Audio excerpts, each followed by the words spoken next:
In this video today, I want to talk about the importance of printing your work as a photographer. This is something that I've always been a huge advocate for, and I want to talk about some techniques, process, and actually some services that you guys can use to actually get your work done. This video, I want to say, is sponsored by the awesome folks over at Adorama Pics, quite appropriately. They did all the printing that I'm showing you today, so make sure you check out their YouTube channel, and they've got a great Instagram account as well if you want to see some process that some other photographers are doing.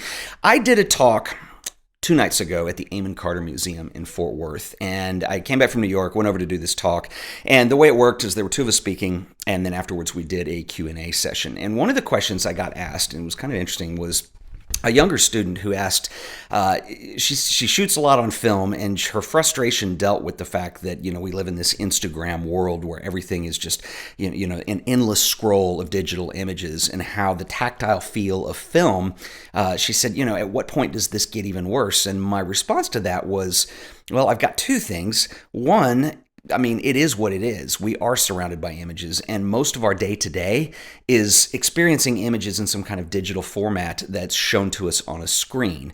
And part of that is a removal from the earlier processes of photography when a photograph was an actual object, much like a sculpture would be or much like a painting would be. It's something that you can hold. It's something you can display, and there's a real art that goes into producing this as an object. Now, photography has always been geared towards being able to duplicate that object, but still it's treated as an individual object. And my second point to her, and I asked her, I said, how often do you print your work? And she says, sometimes. And my response was, well, I would be printing it all the time, because I think you're going to get a very different feel from printing your work, and it's going to set what you do as a photographer apart from just the regular crowd of people who post on Instagram all the time. And I'm not bashing Instagram. I think Instagram is wonderful. I think it's got a great place, but I really also love printed images. And as you guys know, I've done a lot of work with printers in the past, and it's something that I'm a huge advocate of. The series of images that I want to show, and I want to show these examples, these are kind of like variations on a theme. And if you've never had your work printed, this is one thing I would suggest, is actually get one image and print it across a couple different paper types so you can see what it's doing and how it changes and how that feels. This is a little difficult to show you on a video. I'm going to do the best I can, especially when they're really close in terms of finish. But a couple things. These are 11 by 14. I've got some other sizes I'm going to share with you as well. These are images that were shot with an infrared camera. I actually had a full spectrum camera done. I've got a video on that if you're interested in checking out and learning more on that. Essentially, the color filter array is there, but the infrared filter and the low pass filter are removed. And so you use it by shaping it with filters on the front of the lens. And so these are all just infrared images. This was a balloon trip I did in Sedona, and I talk about it extensively in that video. But I've got 3 examples here. These are all what we call matte finish. So in terms of printing, you've got matte finishes and you have glossy finishes. I think most people are familiar with glossy images. They have a little bit of a sheen and a reflection. And then matte images are much more flat, and they don't reflect nearly as much, if at all. And it's a completely different look. And the reason I say take one image and use it across multiple formats in terms of paper types is the image will change in the way you want to do your post-production in that edit, and it's important to see that. So, for instance, it looks pretty good on all of these. I'm really happy with the way the exposure came out, with the details, with the shadows. I could use a little bit more probably on the bottom here, but this allows me to see that up close. It's very different than looking at a computer screen. So this first paper is just what they call bamboo paper, and these are 2 variations that I'm really into. This one is on Albrecht Dürer 310, and you can see that it has a little bit different of a finish on it. It's a lighter weight paper, but it has a little more tooth to it. So you're going to see some detail of the paper in some of the highlight areas down here. And so it's a completely different look. It's a completely different feel. And the way that you post-process your image to deal with those highlights could change depending on what your tastes are and depending on what kind of detail is in there. So that's a completely different one. And then this is probably my favorite of the bunch. It's the heaviest paper. This is William Turner 310.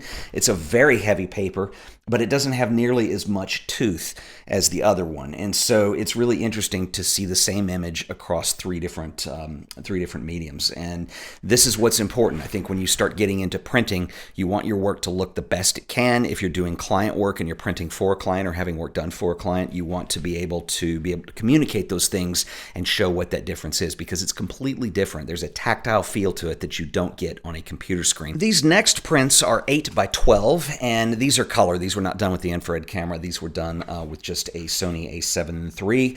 And this was from the same shoot, so they are abstracts of this balloon, but I really like the way the color looks, so I did switch cameras for these, and these are kind of these abstracts as they were deflating the hot air balloon at the end of the ride.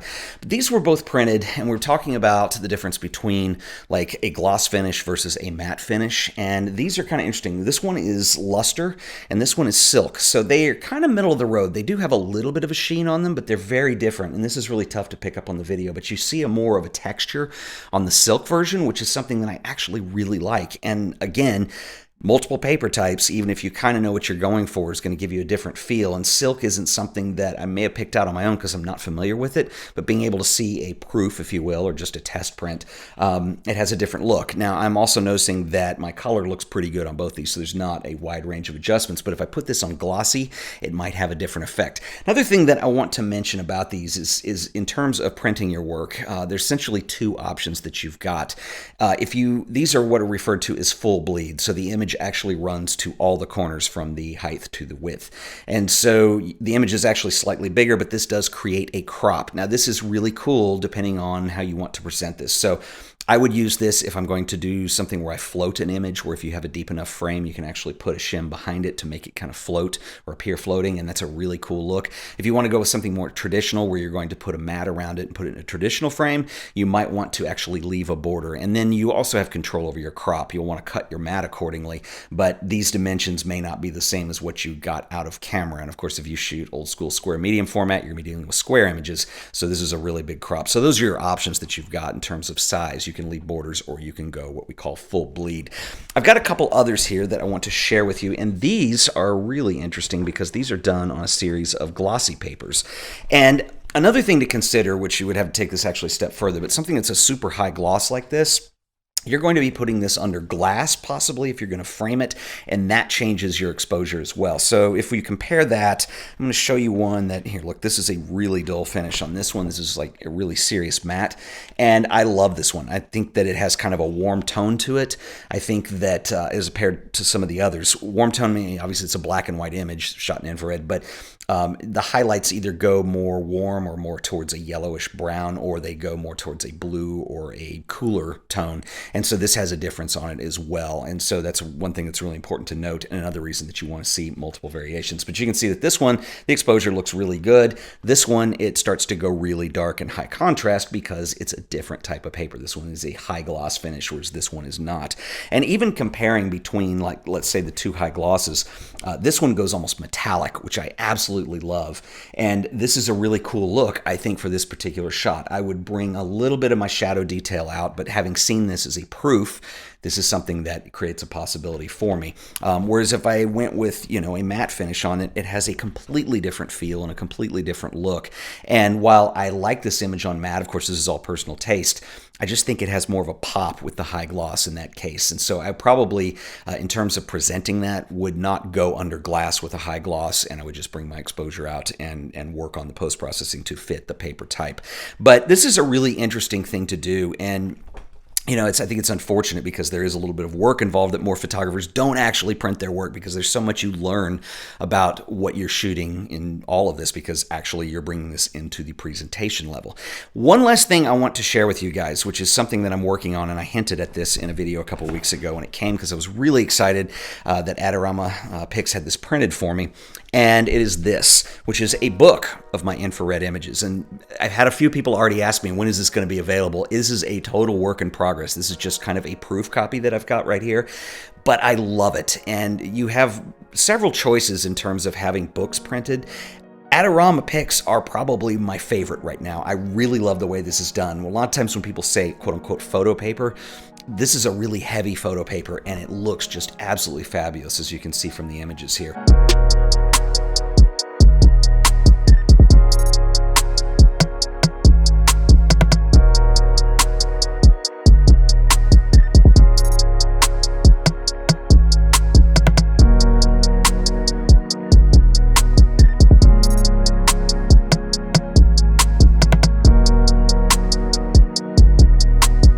So I will keep you guys posted on the progress on this little book. This is just sort of a first draft of sorts, and I'm really impressed with the quality that Adorama Pix provides on here.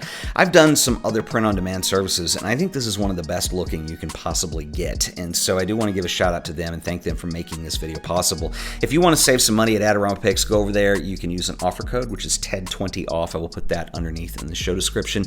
And I would take a collection of your work and put together a book or start experimenting with prints. You know, one of the things for those of you who watch this show regularly know that on Fridays I do mail time or mail videos, and for whatever reason people send me incredible stuff, and so the least I can do is share it with you guys on these videos, and so you can see some of the amazing work that people are sending in. The reason I say that is if you've thought about sending some work in to share as well, this is a wonderful service to use. Hint, hint. I'm just saying, the books in here are absolutely outstanding. There's different size options that you have, different aspect ratios and shapes. What I did on this one is I went with just kind of like, you know, a single image, and that's kind of a traditional way of doing a book. If you're going to do double spread images where you have images that face each other across the spread, that's a different technique we can talk about in a later video. But for me personally, I think that they have to communicate and go together, which is something that adds a layer of complexity into the mock-up of doing a book, but it's probably worth it in the long run. In other words, it's not just random images that are stuck side by side because I had room for them. I would do them side by side because there's a reason they go together. For some reason, there's something they're communicating or completing with one another. But anyway, it's fun to experiment with this stuff, so check them out. If you have any questions, drop me a comment below, and I will see you guys in the next video. Until then, later.